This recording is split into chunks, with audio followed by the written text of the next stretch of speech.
satu sel di tubuh kita itu sebenarnya kayak kotak metropolitan yang super sibuk, tapi ini bukan kota biasa ya. Ini tuh kota mikroskopis dengan jaringan logistik yang wah rumit dan efisiennya bukan main. Oke, kita bakal beda bareng-bareng. Nah, ini dia nih peta kotanya. Setiap bagian yang kalian lihat di sini, yang kita sebut organel, itu ibarat distrik-distrik khusus. Ada yang jadi pembangkit listrik, ada yang jadi pabrik atau pusat daur ulang. Bahkan kantor pusatnya juga ada di sini. Kita akan jalan-jalan buat ngelihat gimana caranya semua distrik ini ngobrol dan kerja bareng. Oke, ini dia itinerary tour kita. Pertama, kita bakal cari tahu kenapa kota ini perlu banyak distrik. Terus kita intip sistem pos internalnya, jalan tol buat ekspor, gimana cara mereka jaga gerbang kota, dan apa dah jadinya kalau sampai ada macet total. Oke, pertanyaan pertama, kenapa sih sel itu nggak dibikin jadi satu ruangan gede aja? Kenapa harus repot-repot dibagi jadi banyak banget ruangan atau kompartemen? Jawab singkatnya, demi efisiensi. Ya kan, coba bayangin, kota kita aja ada pabrik khusus buat mobil, restoran khusus buat masak. Nah, sel juga gitu, punya organel-organel khusus, contohnya nih, lisosom. Dia itu tempat daur ulang sampah sel dan lingkungannya itu sangat masam banget, bahaya kan kalau asalnya itu nyebar kemana-mana.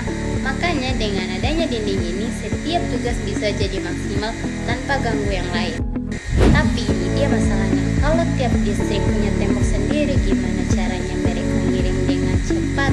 Sel itu kan nggak bisa nunggu kurir dan datangnya besok, semuanya harus serba instan. Ternyata sel punya trik jenius, namanya situs kotak membran atau MCS. Ini tuh kayak jalan pintu super cepat.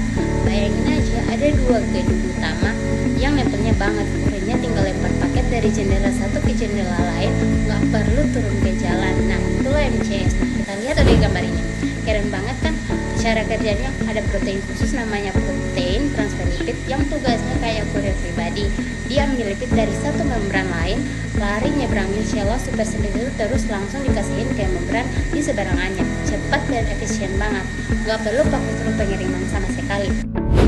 Oke, tadi itu jalan pintasnya ya. Sekarang kita lihat sistem pengiriman yang lebih formal, kayak layanan pos di dalam sel. Ini khusus buat ngirim pekerja atau produk utama sel, yaitu protein.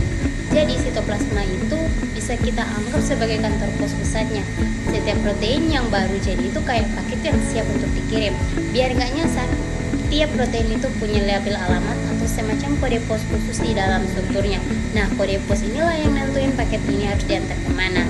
Nah, yang serunya tuh cara tiap distrik ngirim paketnya berbeda-beda loh. Kalau mau masuk ke mitokondria, si pembangkit listrik, proteinnya harus dibuka dulu lipatannya jadi lurus kayak masukin benang ke dalam jarum. Tapi kalau tujuannya ke peroksisom, pusat detoksifikasi, aturannya lebih santai, proteinnya boleh masuk dalam bentuk udah jadi, udah terlipat rapi, bahkan bisa rombongan bareng teman-temannya. Dan sel ini tuh dipelajari makin pintar. Ada loh protein yang punya dua alamat, jadi dia bisa kerja di dua tempat, misalnya di mitokondria sama di peroksisom. Ini penting banget buat ngemastiin jalur metabolisme yang rumit itu bisa sinkron dan jalan barengan. Oke, sekarang kita pindah ke jalur logistik yang paling gede di dalam sel. Anggap aja ini jalan tol utamanya.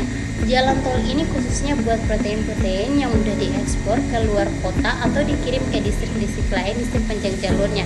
Perjalanannya lewat 3 res area utama. Pertama, protein masuk ke retikulum endoplasma. Ini kayak pabrik parkiran sekaligus pos quality control pertama. Dari situ mereka diangkut pakai truk yang namanya vesikel menuju aparatus Golgi. Di sini paketnya diproses lagi dan dipacking ulang. Terakhir di jaringan Trans-Golgi, paket-paket ini disortir lagi ke pengiriman final. Nah, ini dia peta lengkapnya. Kelihatan kan alurnya dari retikulum endoplasma lanjut ke Golgi, terus di sana jalurnya pecah ke berbagai tujuan. Ada yang ke membran sel, ada yang ke lisosom buat didaur ulang atau dibungkus dalam vesikel buat diekspor ke luar sel. Rapi banget sistemnya. Terus gimana sel tahu protein mana yang harus dibuang ke tempat daur ulang? Si lisosom gampang, sel ngasih label alamat super spesifik seperti monase N-fosfat atau N6P. Kalau ada protein yang ditempelin label ini, sistem otomatis bakal ngirim dia ke lisosom. Ini nunjukin betapa presisinya sistem logistik seluler. Oke, urusan lalu lintas dalam kota udah kita lihat. Sekarang kita geser ke perbatasan kota, yaitu membran plasma. Kita mau lihat gimana sel ngatur barang yang keluar masuk buat ngirim barang keluar. Sel punya prosesnya namanya depositosis. Bayangin aja tuh, truk pengiriman atau vesikel merapat ke gerbang kota alias membran sel. Nah, ada protein khusus namanya sunrise. Ini kayak petugas pelabuhan yang bantu nabatin truknya ke dermaga biar bisa bongkar muatan dengan pas.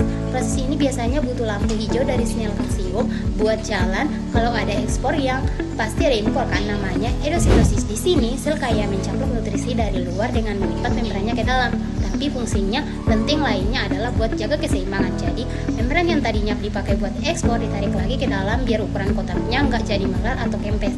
Dan keseimbangan ini krusial banget, harus pas antara ekspor dan impor. Kalau sel ekspor terus-terusan tanpa impor, membrannya bakal melar sampai akhirnya bisa pecah. Sebaliknya kalau impor terusan, ya kita bakal nyusut. Keduanya harus sinkron dan presisi tingkat dewa. Dalam perhitungan detik, sel itu ternyata punya banyak strategi pengiriman loh. Ada cara klasik di mana truk menyatu total sama gerbang, tapi ada juga metode KISS atau run yang keren banget. Jadi vesikelnya cuma nempel sebentar, buka pori-pori kecil buat ngeluarin isi, terus langsung cabut lagi supaya cepat. Bahkan ada juga mode ekspor bolongan di mana beberapa truk gabungan jadi satu buat pengiriman super besar. Dengan semua ini, sistemnya kedengaran sempurna banget ya. Tapi gimana kalau sistem yang super canggih ini rusak? Gimana kalau lalu lintas di dalam sel tiba-tiba macet total? Jawabannya, kalau sampai kontrol lalu lintas saluran ini gagal, akibatnya bisa serius banget. Ini bukan cuma masalah sepele, tapi bisa jadi akar berbagai macam penyakit. Contohnya gini, kalau kode pos M6P buat lisosom itu salah tulis, sampah bakal numpuk di dalam sel dan nyebabin penyakit penyimpanan lisosom. Atau kalau protein gagal dikirim ke peroksisom, bisa muncul gangguan metabolisme, bahkan penyakit neurodegeneratif. Ini bukti nyata betapa pentingnya setiap detail kecil dalam sistem logistik sel yang membawa kita ke pertanyaan terakhir. Coba kita renungkan.